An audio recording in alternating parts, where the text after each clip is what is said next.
오늘은 웨스트민스터 강의 12번째 시간입니다. 섭리를 다룰 거고 참새보다 귀하니라 라는 제목 가지고 말씀 전하도록 하겠습니다. 혹시 이런 가사 들어보셨습니까? 이제 브레이크가 고장난 8톤 트럭 아시죠? 이 가사가 이제 계속 변주돼서 이제 핸들이 고장난 8톤 트럭 이렇게 확장되고 있잖아요. 이 가사가 왜 이렇게 오마주되고 계속 살아있을까 좀 생각해 보면 그래도 뭔가 우리에게 전해주는 메시지가 있거나 우리 마음에 뭔가 공감을 일으키기 때문이 아닐까 생각이 좀 듭니다. 한번 상상해 보십시오. 내가 진짜 8톤짜리 트럭, 덤프 트럭 엄청 큰 걸 타고 있고 가파른 이제 내리막길을 가고 있는데 진짜 가사대로 브레이크가 안 들으면 또 핸들도 말을 안 들으면 이거 굉장히 끔찍한 상황이잖아요. 이거 거의 데스티네이션 찍어야 되는 뭐 그런 상황이잖아요.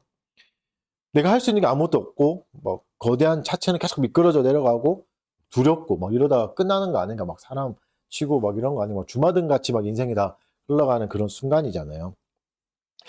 그러니까 이런 순간들이 굉장히 공포스럽고 괴로운데 우리의 뇌리에 남아 있는 이유는 우리 인생도 이럴 때가 너무 많잖아요. 이거 완전 브레이크가 고장난 차처럼 멈출 수도 없고 뭐 핸들을 꺾을 수도 없고 그럴 때가 너무 많습니다. 인생을 좀 제어하고 싶잖아요. 뭐 제어라고 해봤자 뭐 대단한 게 아니라 멈추고 싶을 때 좀 멈추고 피하고 싶을 때 좀 피하고 이 정도만 됐으면 좋겠다 생각도 많잖아요. 그래서 이제 나름대로 이제 자신의 인생이라는 핸들을 꽉 쥐고 살아갑니다. 난 좀 성실하게 살아봐야지. 그리고 정직하게 살아봐야지. 그래서 요거를 그나마 그래도 좀 피할 수 있을 때 피하고 멈출 수 있을 때 멈춰봐야 되겠다. 이런 생각이 있잖아요. 그런 생각 안에 뭐가 있냐면 이런 게 있는 거죠. 입력값이 선하면 출력값도 선할 거다.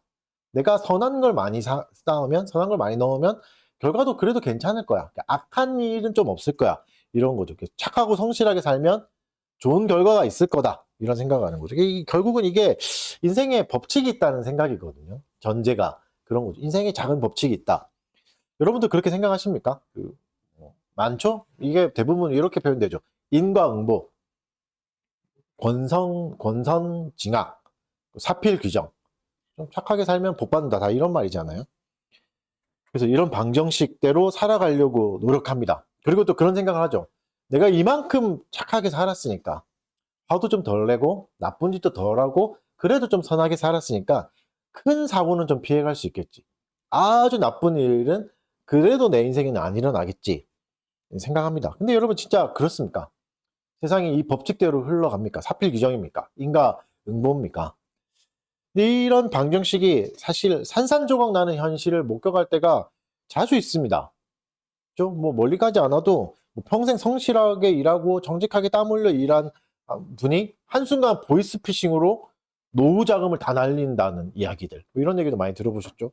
그리고 이제 자녀를 다 키워놓고 이제 좀 살만하다 싶어서 숨 돌리는데 감당할 수 없는 질병이 걸려서 뭐 인생을 좀 누려보지 못하는 그런 일들이 많이 일어나는 거죠.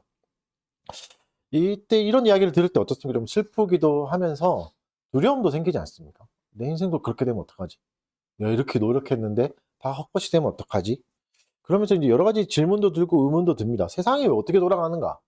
왜 이런가? 왜 내 마음대로 안 되는가? 내가 그렇게 선한 걸 많이 넣었는데 입력값을 되게 열심히 했는데 왜 그런가? 근데 설명되지 않죠. 설명되지 않아서 사람들이 대부분 어떻게 하죠? 체념합니다. 대부분 이렇게 말합니다. 재수가 없었다. 아니면 이번 생은 어쩔 수 없는 운명이다. 운명이어서 내가 피할 수 없다. 이렇게 생각하죠. 그래서 인생을 우연의 산물로 또 취급해버립니다. 그런 방정식을 추구하면서도 우연의 산물이다. 이게 좀 모순되는 생각들이 있는 거죠. 근데 여러분, 사랑하는 성도 여러분, 이 지점에서 기독교는 단호하게 그렇지 않다라고 말합니다. 아니다라고 말하고 있어요. 성경은 인생에 우연이 없다. 운명은 없다라고 선포합니다. 종교개혁자 칼빈은 이제 기독교 강요에서는 아주 과격하게 말합니다. 이렇게 말해요. 운명이나 우연이란 말은 이교도의 용어다. 기독교인의 입에서는 그 단어가 사라져야 한다. 굉장히 강력하게 말하죠. 무슨 뜻이죠? 우리가 보기에는 원인을 모를 것 같은 사고도 하나님의 은밀한 계획 속에는 정해진 뜻이 있다. 이런 말이죠. 이걸 우리는 섭리라고 부릅니다. 그래서 오늘 우리가 살펴볼 마태복음 10장 그리고 대요리문답 18에서 20문이 바로 이것을 설명합니다. 특히 10장은 마태복음 10장은 예수님이 섭리를 설명하시는 현장입니다. 예수님이 이제 지금 제자들, 10장에서는 예수님 제자들을 세상으로 파송하시거든요. 파송하시면서 뭐라고 하죠? 그 현장이 너희들 대박 날 거다. 너희들 잘 될 거야. 가는 곳마다 막 너희들 인기 많고 예수 믿는 사람 많아질 거야. 이게 아니에요. 어떤 내용이냐면 딱 가사와 같이 브레이크가 고장난 트럭에 탈 거다. 이런 얘기를 하십니다. 그래서 이리 가운데 양을 보낸 것 같다. 그냥 개죽음, 심한 말로 하면. 죽음과 박해가 너희들을 기다리고 있다. 누가 이거를 듣고 안 겁내겠습니까? 제자들이 계속 두려워해요. 10장에 보면 두려워하지 말라는 말이 굉장히 많이 나옵니다. 이렇게 무서운 얘기를 해놓고 또 두려워하지 말라는 것도 좀 그렇죠. 그러면서 이제 제자들을 진정시키기 위해서, 두려움에서 건져내시기 위해서 예수님이 꺼내는 게 뭐냐면 세상에서 가장 하찮은 존재, 참새 한 마리를 딱 꺼내 드십니다. 그리고 말씀하시는 거죠. 가장 가치 없어 보이는 이 참새의 추락조차도 우연이 아니다. 하나님 아버지, 너희 아버지의 결재가 없으면 결코 떨어지지 않는다. 그래서 오늘은 이 섭리라는 교리, 섭리라는 이 진리 앞에 한번 서보도록 하겠습니다. 세상은 재수가 없어서 떨어졌다. 참새가 재수가 없었지. 이렇게 말하는 순간에 성경은, 하나님은 아버지가 붙들고 계신다라고 말하고 있습니다. 그 믿음, 이 섭리의 신앙이 어떻게 우리의 두려움을 몰아내고 또 삶의 태도를 바꾸는지 대우리 문답과 말씀을 통해서 한번 살펴보도록 하겠습니다. 먼저 많은 사람들이 하나님을 오해하죠. 하나님의 존재를 인정하는 사람들 안에서도 또 창조하셨다는 걸 믿는다고 하는 사람들 안에서도 오해가 있습니다. 그 이유가 문제죠. 어떻게 생각하냐면 하나님은 이제 마치 은퇴한 CEO 같이 생각합니다. 거대한 기업을 세워놓은 거죠. 엄청나게 큰 기업을 세워놔서 저절로 잘 돌아가게 만들어 놓고 저 뒤에서 뒷짐지고 골프나 치면서 구경하는 정도 CEO죠.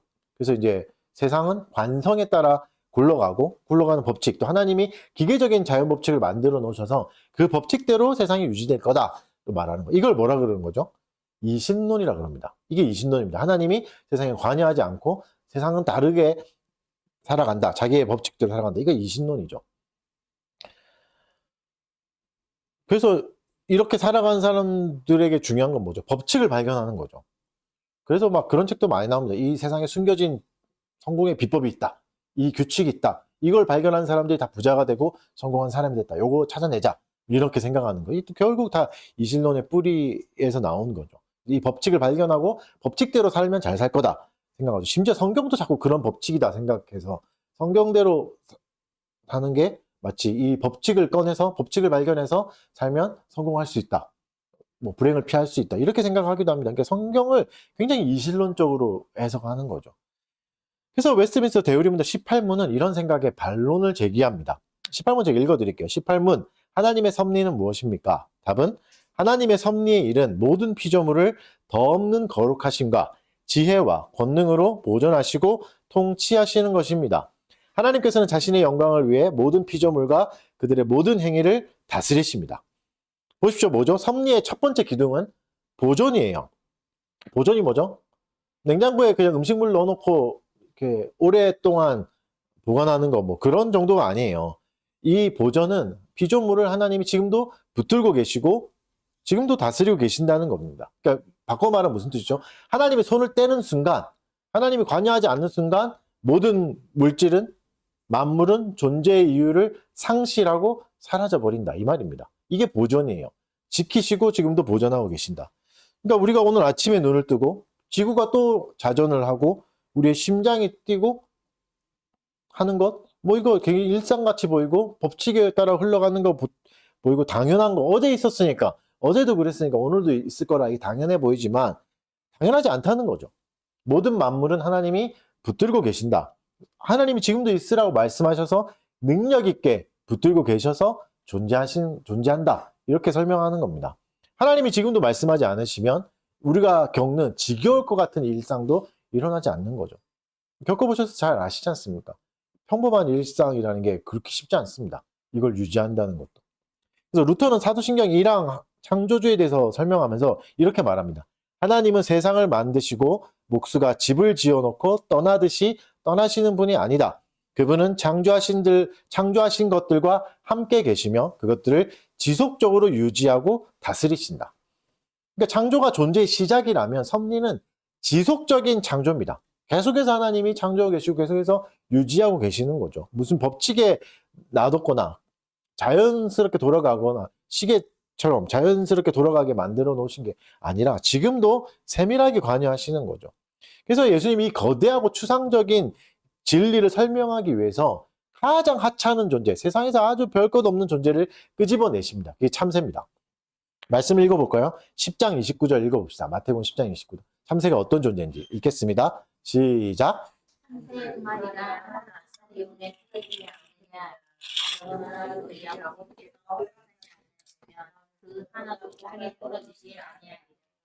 여기서 아사리온은 로마 화폐 중에 가장 작은 단위입니다. 노동자의 하루 품삯의 16분의 1 밖에 안 되는 돈이죠. 그러니까 우리 돈으로 치면 많이 쳐줘야 2,500원에서 한 3,000원 정도. 그러니까 2,500원에서 3,000원이면 뭐 붕어빵 3마리? 여기는 강남이니까 2,000원에 한 3마리 그 정도겠죠. 그러니까 그 정도 값인 거죠. 붕어빵 3마리 정도 되는 그 정도 가격. 근데 누가복음에는 심지어 더 합니다. 두 아사리온에 참새 5마리를 줍니다. 그럼 계산하면 뭐죠? 한 마리를 공짜로 주는 거예요. 원 플러스 원으로 줄 정도로 별거 아닌 아주 그냥 덤으로 끼워줘도 뭐 손해도 아니고 그냥 기분 좋은 그냥 공짜 같은 거죠. 이게 덤 같은 존재입니다. 이런 덤 같은 존재가 떨어져 죽는다고 해서 세상이 그렇게 관심이 있을까? 관심이 없는 거죠. 그냥 중력 때문에 떨어졌구나.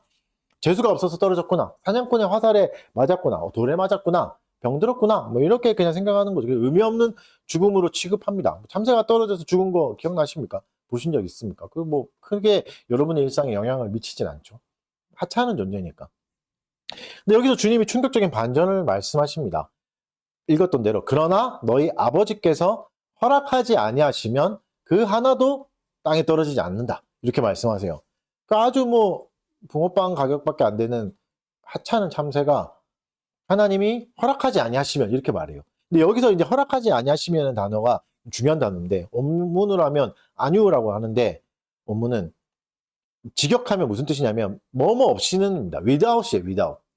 그러니까 뭐뭐 없이는 그러니까 아버지 없이는 이런 뜻이죠. 그러니까 허락보다 더 강한 뜻이에요. 아버지 없이는 참새도 땅에 떨어질 수 없다. 이런 뜻입니다. 이게 무슨 말이죠? 그러니까 하나님이 자연 법칙으로 인해서 중녀가 네가 이래라. 사냥꾼아 네가 이래라. 이렇게 하는 게 아니라 방관만 하시는 게 아니라 대우리분답이 말한 대로 하나님이 모든 피조물의 행동을 권능으로 보존하시고 통치하고 계신다는 겁니다. 그러니까 추락의 현장에 비참하고 가치 없어 보이는 그 죽음의 자리에 아버지의 의지가 있었고 아버지의 동참도 있었다. 하나님이 그냥 결제만 하시는 것도 아니고 함께 하신다. 하나님 없이는 심지어 하나님도 아니야. 아버지라고 표현해요. 아버지라고 표현 잘 안 하시거든요.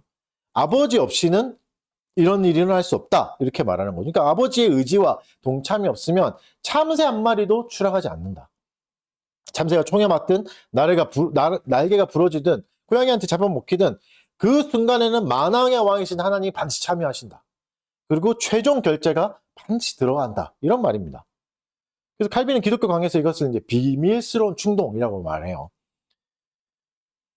태양이 매일 뜨는 게 자연 법칙 같아 보이고 뭐 그냥 일상 같아 보이고 기계적으로 돌아가는 것 같아 보이지만 하나님이 매 순간 그 궤도를 밀고 계신다. 하나님이 계속 매 순간 그걸 명령하고 계신다. 하나님 명령하시지 않으면 태양도 1초라도 움직이지 않습니다. 하나님이 말씀하지 않으면 나뭇잎 하나가 바람에 흔들려서 떨어지는 것조차 우연이 아니라는 거죠. 하나님이 바람을 부리시고 입의 무게도 측정하시고 떨어질 장소조차도 정하십니다. 모든 걸 다 맡고 계시고 통치하고 계시고 다스리고 계시는 거죠. 그러면 결론은 명확하죠. 이렇게 사소한 일도 이렇게 의미 없어 보이는 것도 하나님이 전 존재가 참여하고 계시고 결제를 내리신다면 우리가 겪는 사고나 질병, 실패, 세상 사람들 재수 없었다, 운이 안 좋았네요 이렇게 말하겠지만 또 하나님이 잠시 딴청 피우다 아유 못 봤다 이러다가 통제 불능의 사고라고 생각하고 싶어 하지만 그건 절대 성경적인 생각이 아니라는 거죠. 절대 그렇지 않다. 아주 작은 일도 아주 하찮은 죽음, 참새의 죽음 곁에도 아버지가 계시다면 대우리문답의 고백처럼 모든 피조물인 여러분이 흘리는 눈물의 현장에 아버지가 안 계실 리가 없습니다. 여러분이 겪은 그 아픈 사건은 하나님이 부재가 됐다. 하나님 안 계셨다는 건 적어도 아니라는 거죠. 물론 우리가 다 이해할 수는 없지만 하나님이 분명히 함께 하시는 순간이었고 결제하시고 섭리가 작동하고 있는 현장입니다. 적어도 우리가 이 믿음이 있어야 상황을 보면서 상황을 넘어서 하나님을 바라볼 수 있습니다. 안 그러면 상황에 잡혀서 무너져서 하나님을 볼 수가 없습니다. 섭리를 믿지 않으면. 계속 가볼까요? 그래서 이제 예수님이 시선을 돌리십니다. 참새에서 자연에서 우리 몸의 가장 사소한 부분으로 눈을 돌리십니다. 뭐죠? 머리털입니다. 그러면서 하나님의 통치가 얼마나 디테일한지, 얼마나 자세한지, 그리고 우리가 그걸 얼마나 오해하고 있는지를 머리카락을 들어서 설명하십니다. 근데 이전에 요 얘기를 먼저 하고 좀 넘어갑시다. 솔직한 심정을 한번 들어봅시다. 우리가 그런 마음이 있잖아요. 우리에게 좀 풀기 어려운 문제가 있는데 사랑하는 지체들, 이웃의 아픔들, 이런 괴로움들을 볼 때 그런 생각 들지 않습니까? 아, 내가 로또만 당첨되면 우리 태우 1억씩 주고 좋은 학원 보내주고 과외 선생도 붙여주고 이럴 건데 내가 한 10억, 20억만 있으면 아픈 친구 내가 좋은 병원, 가장 좋은 병원 보내줘가지고 치료할 수 있을 텐데 그런 생각 많이 하지 않습니까? 가까운 사람들의 불행과 사건, 사고를 보면서 본능적으로 이제 그런 사고를 합니다. 우리 마음이 아프니까. 우리 안에 사랑의 마음이 있으니까 그런 마음이 있죠. 근데 여러분 한번 생각해 봅시다. 우리에게 그런 마음이 있죠. 선의가 있죠. 사랑의 마음, 불쌍히 여기는 마음, 그리고 기꺼이 도와주고 싶은 마음, 비극적인 상황에 대해서 안타까워하면서 도와주고 싶은 마음. 근데 뭐가 없는 거죠? 능력이 없죠. 돈이 없죠. 로또가 계속 당첨이 안 돼가지고 그죠? 못 도와주는 거잖아요. 이게 피조물의 한계죠. 우리에겐 마음이 있으나 능력이 없어요. 너무 안타까운 마음이 있으나 도와줄 수가 없죠. 근데 하나님을 한번 보십시오. 지금까지 설명했던 하나님. 하나님은 내 옆에 있는 그 이웃을, 고통당하는 이웃을 나보다 더 사랑하시잖아요. 나보다 훨씬 더 사랑하세요. 수천 배, 수만 배보다 더 사랑하신다고. 그러면서 하나님은 능력이 있으시죠. 그냥 뭐 로또 당첨금 정도가 아니라 말씀 한마디로 우주를 지으신 전능하신 분이에요. 그럼 하나님은 능력도 있고 사랑도 있는 거잖아요. 그러면 왜 옆에 지체들의 불행을 놔두실까? 나도 안타까운데 내가 뭐 로또만 돼도 난 도와주고 싶을 건데 하나님은 로또 정도가 아니라 더 큰 능력과 더 큰 마음이 있는데 왜 그러신가? 사랑도 있고 능력도 있으신데 왜 저렇게 괴롭게 놔두시나? 여기서 질문이 나오죠. 그래서 수많은 사람들이, 철학자들이 이 질문을 굉장히 많이 합니다. 사랑도 무한하고 능력도 무한하신 분이 왜 사랑하는 자녀의 고통을 당장 끝내주지 않는가? 왜 가만히 보고만 있는가? 왜 안 도와주나? 그래서 사람들은 이거에 대한 답을 못 내죠. 그래서 어떻게 합니까? 조롱하기도 합니다. 신은 약한 거야. 능력이 없는 거야. 아니면 악한 거야. 마음이 나쁜 거야. 고통을 즐기는 거야. 괴롭고 한번 죽어봐라 이러는 거야. 이런 생각들이 있죠. 여러분 마음에도 그런 생각들이 드시지 않습니까? 의심들이 들 때가 있죠. 하나님 왜 안 도와주지? 하나님 왜 이렇게 나한테 괴롭게 하는 거지? 이 지점이 사실은 섭리의 신비를 배워야 되는 지점입니다. 섭리의 신비가 이해되지 않고 이걸 모른다면 그냥 하나님을 원망할 수밖에 없습니다. 하나님을 오해할 수밖에 없습니다. 약하거나 악하거나 이렇게밖에 생각할 수 없죠. 그래서 웨스트민스터 대의문답 18문 이 딜레마에 대해서 정확하고 묵직한 답을 줍니다. 18문은 다시 한 번 더 섭리를 이렇게 정리합니다. 자, 부분을 읽어드리면 하나님의 섭리에 이른 모든 피조물을 가장 거룩하고 most holy예요. 지혜롭고 wise, 강한 능력으로 powerfully 보존하고 통치하시는 겁니다. governing 이라고 설명해요. 그러니까 하나님이 고난을 즉시 제거하지 않는 이유는 능력이 부족해서가 아니다. 지금도 가장 강한 능력으로 통치하고 계신다. 다만 그 능력이 우리가 원하는 방식으로, 우리가 원하는 건 뭐죠? 당장의 해결인 거죠. 아픈 걸 좀 안 봤으면 좋겠다. 슬픔 좀 안 봤으면 좋겠다. 괴로운 거 좀 그만 봤으면 좋겠다. 옆에 사람이 괴로워하거나 그만 보고 싶다. 이런 마음이 있잖아요. 근데 하나님은 안 그렇다고요. 지혜와 거룩을 이루는 방식으로 작동하는 거지 우리가 원하는 대로 당장 없애주는 거 그걸 안 하시는 거죠. 사실 여러분 우리는 모두가 평안을 원합니다. 교회 안 다니는 사람도 평안을 원합니다. 평안이란 말을 안 해도 편안했으면 좋겠다. 뭐 대박 나는 일까지는 아니어도 나쁜 일만 생기지 마라. 그래서 뭐 올 한 해 그런 인사도 많이 하죠. 올 한 해 그냥 무탈하십시오. 아무 어려운 일은 좀 안 생겼으면 좋겠습니다. 괴로운 일은 안 생겼으면 좋겠어요. 그러면서 이제 나와 내 옆에 있는 사람의 평안을 빌잖아요. 좋은 마음이죠. 우리 선한 마음이잖아요. 서로에게 무탈하기를 바라는 거. 뭐 늘 그런 마음이 있지 않습니까? 그런데 여러분, 하나님의 목적은 이게 아닙니다. 평안해지는 게 아닙니다. 하나님의 목적은 세상 모두가 무탈해지는 게 아니에요. 왜냐하면 하나님은 그 정도에 만족하지 않습니다. 우리는 무탈한 게 최고선이다. 평안한 게 최고다. 걱정 없고 내 옆에 사람도 괜찮은 게 최고선이다 생각하지만 하나님은 더 높은 걸 요구하십니다. 아니, 그보다 더 높은 게 있다. 훨씬 더 높은 게 있다. 그리고 그것을 우리에게 주고 싶어 하십니다. 그게 뭐죠? 영혼이 거룩해지는 겁니다. 영혼이 거룩해지는 거. 너무 실망스럽죠? 오씨, 더 좋은 거 줄 줄 알았는데 아씨, 뭐야. 이런 마음이죠, 여러분. 우리가 보기엔 그랬어요. 평안보다 거룩이 못한 것 같이 보여요. 근데 거룩은 뭐죠? 원래 인간이 갖고 있던 겁니다. 원래 인간은 거룩하게 만들어졌어요. 그래서 거룩이 회복된다는 건 원래의 본성으로 회복되는 거죠. 원래의 본성 아십니까? 창조 때 아담이 옷을 벗고 있었고, 그래도 부끄럽지도 않았고, 모든 만물의 이름을 지을 정도로 지각이 뛰어났고, 체력도 넘쳤고, 가장 완전한 상태였던 거죠. 타락 전. 그러니까 어떤 감정적인 안정보다 또 즐거움보다 높고 위대한 상태입니다. 거룩은. 훨씬 커요. 우리가 생각하는 것보다 훨씬 큰 개념입니다. 그런데 여러분, 우리는 행복을 원하지 거룩을 원하지 않습니다. 거룩한 거 따분한 거 아니냐? 행복이 우선 급하지.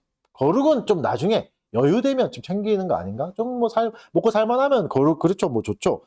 여유가 돼서 있으면 좋고 없으면 뭐 어쩔 수 없는 거. 그게 거룩이잖아요. 그래서 하나님께 따집니다. 하나님 뭐 거룩이나 영광이나 그런 거 필요 없고 그냥 좀 편하게 살게 해주십시오. 마음 편하게 또 행복하게 살고 싶습니다. 우리 가족 안 아프고 빚 없고 남들 사는 만큼만 좀 사는 평범한 행복. 그걸 왜 안 줍니까? 그게 왜 이렇게 큰 욕심입니까? 너무 흥분했나요, 제가? 솔직히 그렇잖아요. 우리에게 거룩은 너무 부담스럽습니다. 너무 무거워 보이고 행복은 어떻죠? 훨씬 달콤해 보이죠. 가볍고 뭐 이 정도는 괜찮지 않나? 그래서 하나님이 우리의 행복을 방해하는 회방꾼처럼 느껴질 때가 종종 있습니다. 근데 한번 냉정하게 생각해 보세요. 여러분, 행복, 해피니스, 행복이 뭐예요? 상황이 좋으면 웃고 상황이 나쁘면 우는 사실 감정의 상태거든요. 배부르고 등 따시면 좋다 뭐 이런 말이잖아요. 만족감. 근데 미안한 말이지만 이거는, 이 상태는 우리가 집에서 키우는 강아지도 느끼는 겁니다. 그죠? 강아지는 맛있는 간식 주고 쓰다듬어 주면 세상에서 제일 행복해야죠. 세상에서 제일 행복해야죠. 그럼 만약에 하나님 우리를 사랑하시되 진짜 우리가 원하는 행복을 원하셨다면 하나님은 굳이 우리를 하나님의 형상으로 만들 필요가 없습니다. 굳이 하나님의 형상으로 만들 필요 없죠. 그냥 배부른 돼지, 뭐 걱정 없는 나비 이렇게 만드셨으면 훨씬 더 행복했겠죠. 개로 만들었으면 훨씬 더 행복했겠죠. 뭐 먹을 띵 떼어주고 먹을 거 좀 주고 쓰다듬어주고 안아주고 산책시켜서 똥 오줌 누게 해주고 그 정도면 되잖아요. 행복이라면. 행복의 가치라면 굳이 하나님의 형상으로 지으실 필요는 없어요. 근데 성경 분명히 말해요. 우리를, 인간을 하나님의 형상으로 지으셨다. 이마고데이라고 하죠. 하나님의 형상으로. 이건 뭐죠? 우리를 단순히 만족하게 하는 동물이 아니라 하나님을 닮은 거룩한 인격으로 만들어서 살게 하겠다는 하나님의 뜻입니다. 우리가 진짜 행복으로만 충분하다면 개나 돼지나 사는 게 낫죠. 그래서 여러분, 거룩은 행복이나 평안보다 훨씬 더 고차원적이고 훨씬 더 무겁고 훨씬 더 영광스러운 겁니다. 행복은 여러분 상황이 바뀌면 깨져요. 부부 결혼 생활 오래 하신 분들 이제 기억나시죠? 그 결혼 직전의 행복함. 지금도 그렇습니까? 대답은 안 하셔도 되는 표정이 이미, 결혼하는 지체를 보면서 약간 축하하는 마음보다 측은한 마음이 들죠. 너도 이제 조직의 쓴맛을 보겠구나. 약간 이런. 그러니까 행복은 그런 거예요. 상황이 바뀌면 깨져요. 바뀐다고요. 근데 거룩은 고난 속에서 빛이 납니다. 고난 속에서 빛이 나요. 행복은 죽음과 함께 사라집니다. 죽으면 끝입니다. 근데 거룩은 영원히 남습니다. 죽음 위에도 있어요. 행복은 우리를 편안하게 만들지만 거룩은 우리를 위대하게 만듭니다. 하나님 원래 만드셨던 인간의 모습이 가까워지게 만듭니다. 그래서 C.S. 루이스가 고통의 문제라는 책에서 이 차이를 기가 막히게 설명합니다. 이렇게 말해요. 하나님은 우리가 단순히 행복하기를 바라지 않으신다. 그분은 우리가 사랑스러운 존재가 되기를 원하신다. 하나님은 자신의 피조물이 단순히 편안함에 머물도록 내버려 두기에는 우리를 너무나 깊이 그리고 무섭도록 사랑하신다.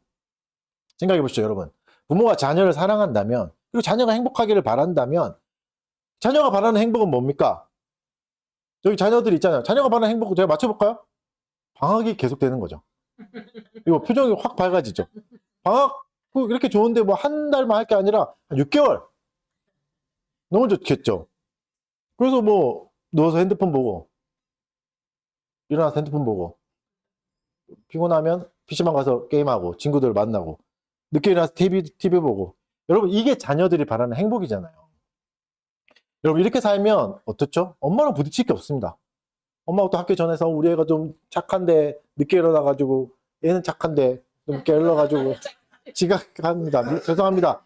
뭐 일찍 깨워서 보내겠습니다. 이렇게 할 필요가 없는 거예요. 방학만 계속되면.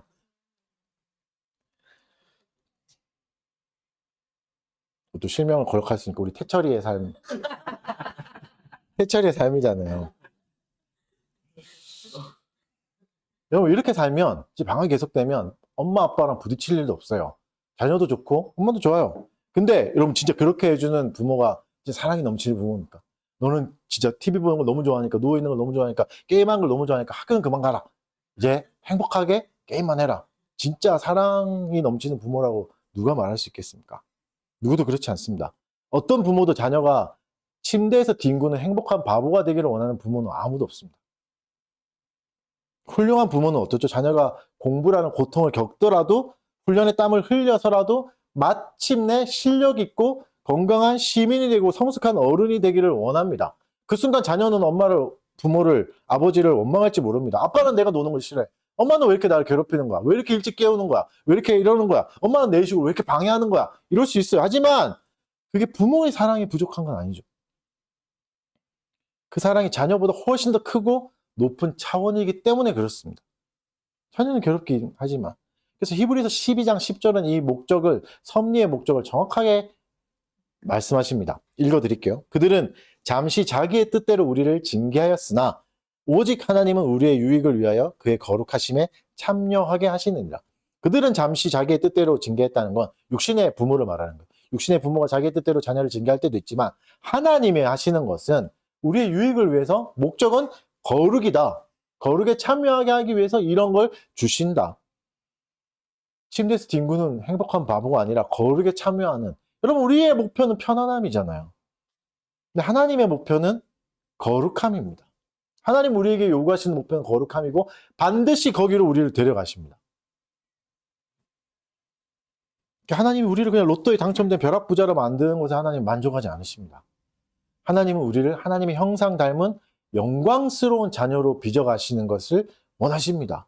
그래서 여러분, 우리가 겪는 지금도 고통스러운 고난의 시간은 하나님이 그냥 여러분을 미워해가지고 던져둔 시간이 아닙니다. 왜 이렇게 나를 괴롭히나? 왜 이렇게 자꾸 일찍 일어나게 하나? 괴롭게 움직이게 하나? 아니요, 그렇지 않습니다.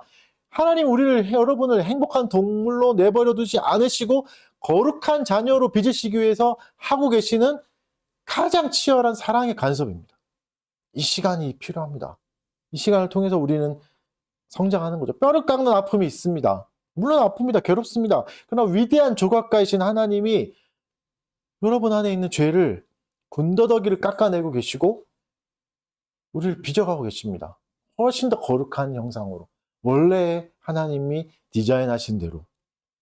여러분, 이게 데요리문답 18문이 말하는 가장 거룩하고 지혜롭고 능력 있게 다스리신다는 말의 진짜 의미입니다. 하나님의 능력은 여러분 고난을 없애는 데 쓰이는 게 아니라 고난을 통해 하나님을 사랑할 수 있는 수준으로 끌어올리는 데 사용하시는 겁니다. 그래서 이런 거대한 섭리를 깨달으면 그제서야 우리는 고난 중에도 이렇게 고백할 수 있습니다. 아버지의 뜻, 내 뜻대로 하지 마시고 아버지의 뜻대로 하십시오.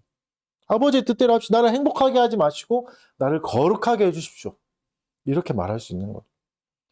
그래서 여러분, 하나님은 우리에게 로또 당첨금을 주실 수 있는 아주 쉬운 길 대신에 고난을 통과해서 정금 같은 믿음을 만들어내는 어려운 길을 택하십니다. 왜 이런 어려운 길을 선뜻 택하실까요? 우리는 어려운 길을 가서 어떻게 될지 모르지만 하나님은 어려운 길을 택하도 충분히 우리를 다듬으실 수 있습니다. 미로 같은 길에 빠지면 우리는 더 나빠질 수도 있고 더 괴로워질 수 있습니다. 그러나 하나님은 그러지 않습니다. 우리를 미로에 빠뜨려 놓는다 할지라도 우리를 정금같이 빚어내실 수 있습니다. 잘못된 상황에 우리를 던져 놓으시더라도 그 상황도 사용하셔서 우리를 단련하실 수 있습니다. 그래서 하나님은 어떤 길도 어려워하지 않으십니다. 그리고 우리에게 주십니다. 어떤 길도 하나님이 강한 통치로 다스릴 수 있으니까, 인도하실 수 있으니까 어려운 길도 막 주시는 겁니다. 그래서 교부 어거스틴은 그의 책 엔카리디온에서 이 섭리를 이렇게 말합니다. 전능하신 하나님은, 잘 들으십시오, 악이 존재하도록 허용하지 않으셨을 것이다. 만약 그분이 악에서조차 선을 이끌어낼 만큼 전능하고 선하지 않으셨다면 말이다. 하나님은 악이 존재하지 않게 하는 것보다 악을 통해 선을 이루는 것이 더 낫다고 판단하셨다. 어렵죠? 무슨 말인지 이해가십니까? 하나님이 능력을 알려주는 거죠. 하나님은 악이 있어도 상관없다. 오히려 악을 통해서 선을 끌어낼 수 있는 능력이 있다. 이 말을 하는 겁니다. 그래서 문제를 없애는 것보다 문제를 오히려 재료를 삼아서 선을 이뤄내는 것. 이게 하나님 아버지가 우리를 위해서 일하는 방식입니다. 지금도 일하고 계신 방식입니다. 이 믿음을 가지고 본문 30절을 다시 봅시다. 다시 읽어봅시다. 마태복음 10장 30절. 시작. 다 세신바 되었다. 머리털. 이게 뭐 저같이 머리숱 없는 사람에게 이거 세는 거 뭐 어려운가? 이렇게 생각할 수 있겠지만 세신바 되었다. 이 원어로 보면 완료 수동태예요. 그러니까 무슨 말이냐면 어쩌다 심심해서 하나님이 너무 지루하셔서 오늘 동무 머리나 세볼까? 뭐 이렇게 하시는 게 아니라 한 번 세본 게 아니라 이미 다 세워 놓으셨답니다. 완료 수동태니까 다 끝났다. 그리고 데이터가 완벽하게 지금도 유지되고 있다는 겁니다. 우리가 머리를 감으면 하루에 머리가 몇 개 빠지는지 잘 모르잖아요. 나도 나를 모릅니다. 내 머리가 몇 개 빠지는지. 그런 하나님이 완료 수동태 다 세워 놓으셨다. 다 작정해 놓으셨다. 다 섭리하고 계신다. 머리카락 빠지는 것까지도. 가장 사소한 부분, 그 내가 인식하지도 못한, 내가 빠지는 거 인식도 못하는데 하나님이 그 무의식의 영역, 내 세포의 움직임, 이것도 완벽하게 데이터화해서 알고 계신다. 그래서 단순한 지식을 갖고 계신다는 말이 아니라 머리털까지 세신다는 것은 케어하신다는 겁니다. 철저한 관리를 하고 계신다. 이런 말입니다. 그래서 여러분, 하나님은 멀리서 우주의 큰 그림만 그리시는 분이 아닙니다. 현미경을 들고 내 삶의 디테일을 아주 자세하게 그리고 계시는 섬세한 아버지십니다. 내 머리카락 하나가 하얗게 되는 것, 빠지는 것조차 하나님 없이는, 하나님 결제 없이는 일어나지 않는다는 겁니다. 적용해 봅시다. 우리가 흘리는 눈물들, 아무도 뭐 알아주지 않는 억울함들, 뼈를 깎는 고통들, 하나님 모르실까?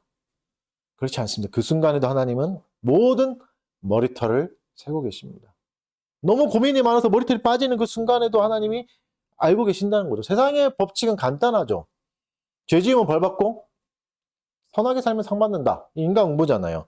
섭리는 원리가 다릅니다. 섭리의 원리는 뭐죠? 로마서 8장 28절. 합력하여 선을 이루신다. 모든 악한 일과 내 인생에 일어나서 안 되는 모든 그 이상한 저주 같은 일들 다 합치고 다 재료로 삼아서 하나님은 완벽하게 선을 만드신다. 우리가 볼 때 실패 같고 망한 것 같은 재료들, 인생의 쓴뿌리까지도, 저주 같은 내 출신까지도 하나님이 섭리라는 비빔밥 안에 넣으시고 비벼버리시는 거죠. 그래서 하나님의 영광이라는 최고의 맛을 만들어내신다. 우리가 할 일은 뭐죠? 내 좁은 소견으로 상황을 판단해서 내 인생이 끝났냐, 뭐 실패했느냐 평가하는 게 아닙니다.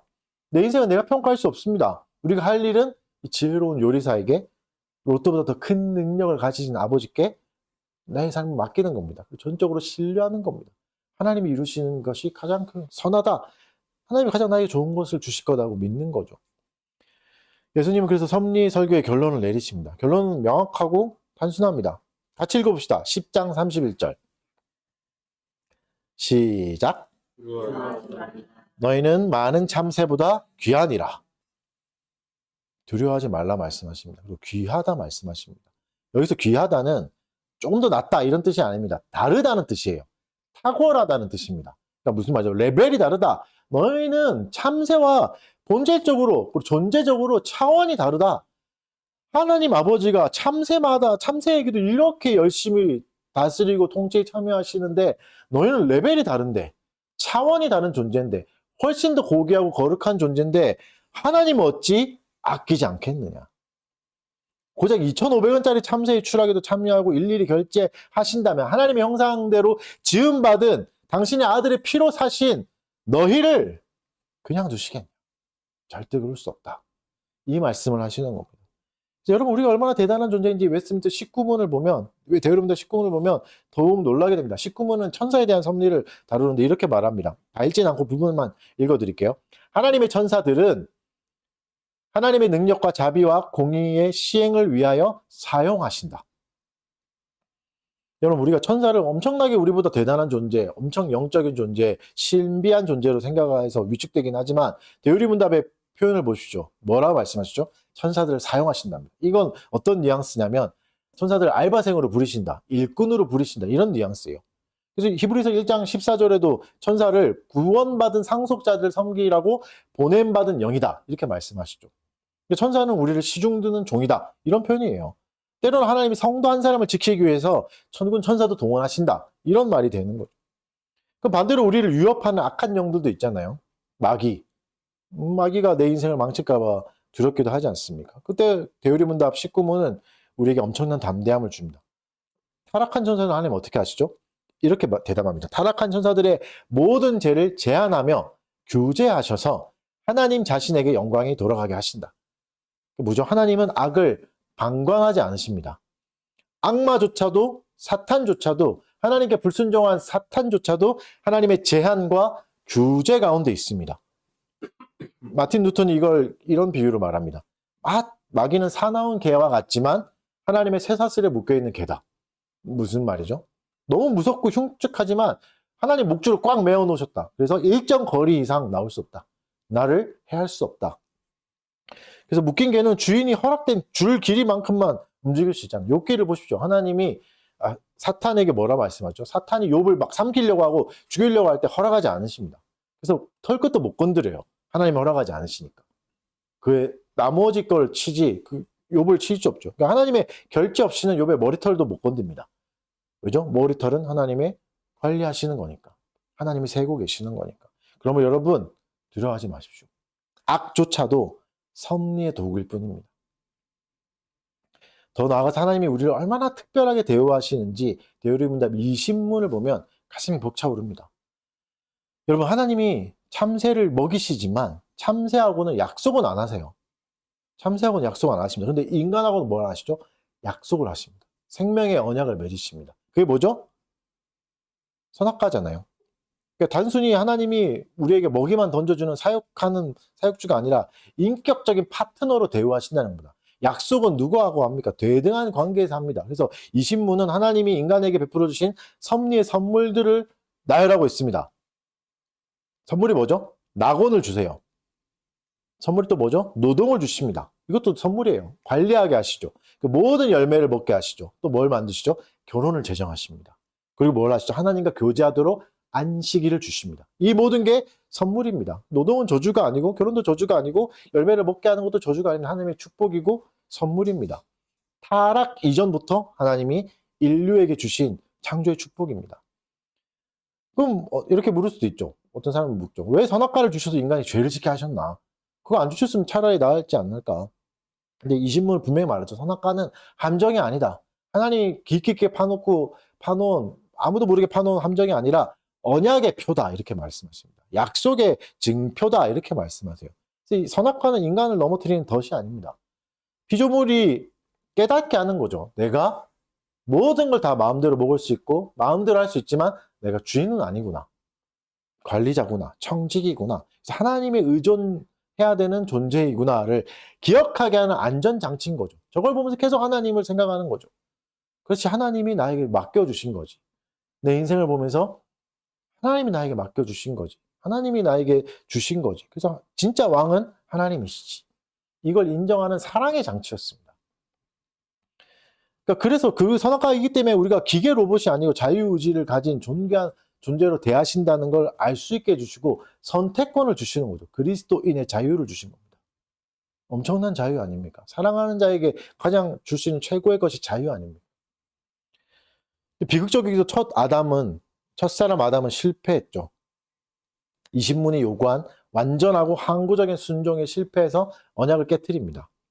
그럼 하나님의 섭리는 실패했습니까? 인간의 가치는 이제 땅에 떨어졌을까요? 그렇지 않습니다. 여기서 섭리의 클라이막스가 나오죠. 하나님이 실패한 첫째 아담을 버리지 않고 둘째 아담인 예수 그리스도를 보내주십니다. 여러분, 참새가 떨어지자 하나님은 십자가를 지지 않으십니다. 그러나 우리를 위해서는, 저와 여러분을 위해서는 독생자 예수를 아낌없이 내어주셨습니다. 로마서 8장 32절 이렇게 말씀하십니다. 자기 아들을 아끼지 아니하시고 모든 사람을 위하여 내주신 이가 어찌 그 아들과 함께 모든 것을 우리에게 주시지 아니하겠느냐. 예수님은 십자가에서 죽으심으로 복종하고 아담이 실패했던 완전한 순종을 대신 이루셨죠. 이게 섭리의 신비입니다. 인간의 실패와 죄의 실패조차도 섭리라는 큰 용광로에 넣으셔가지고 구원이라는 작품을 만들어내십니다. 이게 우리가 믿는 섭리의 최종 결론입니다. 아들까지 주신 분이 여러분의 삶을 망치도록 방관하시겠는가? 그럴 확률은 0%입니다. 절대 그럴 수가 없습니다. 그러므로 그리스도 안에 있는 우리는 안전하십니다. 나의 실수나 연약함이 하나님의 섭리를 취소할 수 없습니다. 우리는 참새보다, 천사보다, 우주보다 더 귀한 존재입니다. 말씀의 결론을 맺겠습니다. 오늘 말씀 좀 정리해보면 첫째는 이거죠. 우연은 없다. 분명히 들었죠? 참새 하나의 추락, 우리 머리카락 하나의 변화도 세상 그 어떤 것에도 우연은 없습니다. 재수 없어서 일어나는 건 없습니다. 우리가 사는 세상은 브레이크가 고장난 트럭처럼 제멋대로 굴러가는 곳이 아닙니다. 내가 겪은 질병, 억울한 사고조차도 하나님이 잠깐 눈 감으실 때 생겨난 오류 같은 게 아닙니다. 모든 순간은 대우리문답의 고백처럼 가장 거룩하고 지혜롭고 능력 있는 아버지의 통치 아래 있었습니다. 이게 우리가 붙들어야 될 팩트입니다. 두 번째는 뭐죠? 그러면 어떻게 살아야 됩니까? 여러분, 이게 더 중요합니다. 섭리를 믿는다면 그럼 우리는 어떻게 살아야 되죠? 방향이 전환돼야 됩니다. 섭리를 믿는다면 그냥 감나무 밑에 입 벌리고 앉아가지고 하나님 마음대로 하십시오. 내가 하나 안 하나 하나님 뜻대로 하실 거니까 난 여기서 입 벌리고 있겠습니다. 이게 아니죠. 정반대입니다. 투쟁의 방향에 바뀌어야 됩니다. 여러분, 지금까지 우리가 무엇을 위해서 투쟁했습니까? 살기 위해서 투쟁하지 않았습니까? 생존하기 위해서. 나 여기서 좀 살아남가 보겠다. 이 사회에서, 이 조직에서 좀 살아남아 보겠다. 참새처럼 떨어지지 않으려고, 남들에게 뒤처지지 않으려고, 내 인생을 좀 더 보존하려고 발버둥 쳤습니다. 내가 뭐 로또만 되면, 내가 취직만 하면, 내가 돈만 벌면, 그렇게 가정하면서 하나님을 내 생존의 도구로 사용했죠. 주님이 말씀하십니다. 두려워하지 마라. 보존은 너의 일이 아니다. 그 하나님이 하시는 거다. 입히시고 먹이시는 건 아버지의 몫이다. 결과는 하나님께 맡겨라. 그럼 뭐죠? 우리가 대신 할 거는, 진짜 노력해야 될 영역은 뭐죠? 생존을 위한 싸움이 아닙니다. 우리가 해야 될 진짜 싸움은 하나님을 닮아가는 싸움입니다. 여러분, 보존이 진짜 확정됐다면, 우리가 절대 떨어지지 않고 실패하지 않는다면, 모든 실패에서 하나님 우리를 건져내시는 게 맞다면, 우리가 진짜 해야 될 건 생존하기 위해서 발버둥 치는 게 아니잖아요. 거룩하기 위해서 발버둥 쳐야 되죠. 우리는 거룩한 투쟁을 해야 됩니다. 내 영혼을 거룩하게 지켜가는 것. 하나님의 섭리로 우리를 붙드시는 목적은 배부른 돼지로 만들기 위한 게 아닙니다. 행복한 돼지로 만들기 위한 게 아닙니다. 고난이나 망치를 들어서라도 때로는 예수 그리스도를 닮은 거룩한 아들로 빚어내시는 겁니다. 그래서 여러분, 우리의 모든 에너지는 어떻게 먹고 살 건가가 아니라 누구를 위해 살 건가? 내 인생은 어디로 향해야 되는가? 나는 뭘 추구해야 되는가? 이걸 위해서 싸우셔야 됩니다. 생존이 아닙니다. 하나님의 자녀는 생존에 걱정하지 않으셔도 됩니다. 우리가 걱정해야 될 건 거룩을 진짜 추구할 수 있는가? 거룩이란 열매를 맺을 수 있는가입니다. 결국 우리가 붙들어야 될 건 뭐죠? 세 번째로 말하면 은혜의 방편입니다. 결국 우리가 힘을 쏘고 치열하게 몸부림쳐야 될 영역은 이 세 가지입니다. 물론 아직 대우리문답에서 나오진 않았지만 뒤에 갈 내용이지만 적용은 이거죠. 말씀과 성례와 기도. 말씀을 바르게 사용하십시오. 적용하고 사용하십시오. 내 좁은 머리로 섭리를 다 해석하려고 하지 마십시오. 하나님의 뜻을 다 알 수 없습니다. 욥도 절대 하나님의 뜻을 다 이해하지 못하고 죽었습니다. 해석하려다가 시험 듭니다. 함부로 남의 고통도 해석해 주려고 하지 마십시오. 그냥 내 앞에 펼쳐진 약속의 말씀을 읽으십시오. 내 머리로 모든 상황이 다 이해하려는 노력을 멈추시고 기록된 말씀에 순종하려는 노력을 하십시오. 그러면 은혜 가운데 해석될 때도 있습니다. 그렇게 하다 보면. 그리고 성례를 갈망하십시오. 눈에 보이는 떡과 잔을 통해서 보이지 않는 하나님의 손길을 매 순간 확인하셔야 됩니다. 세례와 성찬은 생명의 도장입니다. 하나님이 다시 찍어주시려. 너 내 자녀 맞다. 내가 머리털까지 너 관리하는 거 맞다. 합력해서 선을 이루는 거 맞다. 두려워하지 마라. 그걸 보면서 흔들릴 때마다 이 성찬에 참여하면서 내가 언약의 백성이다. 감각적으로 확인하는 겁니다. 빵을 먹으면서 포도주를 마시면서. 이게 뭐 별것 아닌 것처럼 느껴지겠지만 하나님이 실제적으로 우리에게 임재하시는 순간이라고 말씀해 주시는, 약속해 주시는 순간입니다. 그리고 세 번째는 뭐죠? 기도하십시오. 기도는 섭리를 내 멋대로, 내 뜻대로 바꾸는 떼쓰기가 아닙니다. 기도는 오히려 내 뜻을 꺾고 아버지의 거룩한 섭리에 나를 복종시키는 노동입니다. 물론 내 소원을 이루는 거죠. 하나님께 구하는 거죠. 내 소원이 하나님의 거룩이 되는 시간인 거죠. 하나님이 진짜 그렇게 원하시는 것도 내 소원입니다. 그것이 나의 뜻입니다. 가 되는 시간이죠. 예수님이 기도할 때 어떻게 됐죠? 겟세마네 동산에서 땀방울이 핏방울 되도록 했던 기도의 결론이 뭐죠? 내 뜻대로 하지 마시고 아버지의 뜻대로 하십시오. 이게 기도의 결론이죠. 이 고백을 하기 위해서 우리는 기도의 자리에서 처절하게 싸워야 됩니다. 세 가지를 열심히 하셔야 됩니다. 생존보다도 이 세 가지가 더 중요합니다. 여러분, 우리의 일상을 우습게 여기지 마십시오. 우리에게 허락된 직장, 가정, 학교, 이건 어쩌다 떨어진, 우연히 떨어진 장소가 아닙니다. 하나님이 거룩한 지혜로 배치하신 선교주의자, 우리에게 주신 에덴 동산 같은 곳이죠. 하나님의 거룩을 훈련하는 훈련소 같은 곳이죠. 여기서 악을 악으로 갚지 않고 게으름과 싸우고 정직과 성실로 반응하는 것, 남들이 다 요령 피울 때 묵묵하게 자리를 지키는 것, 이게 섭리를 믿는 자가 할 진짜 노력입니다. 하나님의 말씀을 지키는 것. 사랑하는 성도 여러분, 두려워하지 마십시오. 여러분은 참새보다 귀합니다. 여러분의 인생이란 트럭은 고장나지 않았습니다. 가장 지혜로운 아버지가 운전대를 잡고 계시고 지금도 운행하고 계십니다. 미끄러지지 않습니다. 이제 우리가 할 것은 아버지를 믿고 생존을 위해서 비겁하게 몸부림치는 게 아닙니다. 정직하게 하나님의 말씀대로 살아가려고 노력하는 겁니다. 그래야 거룩이 내 안에서 이루어지지 않겠습니까? 내게 주신 그 삶의 자리에서 하루만 거룩을 위해서 치열한 믿음의 경주를 달려가십시오. 기도하겠습니다. 다 같이 기도합시다. 하나님의 말씀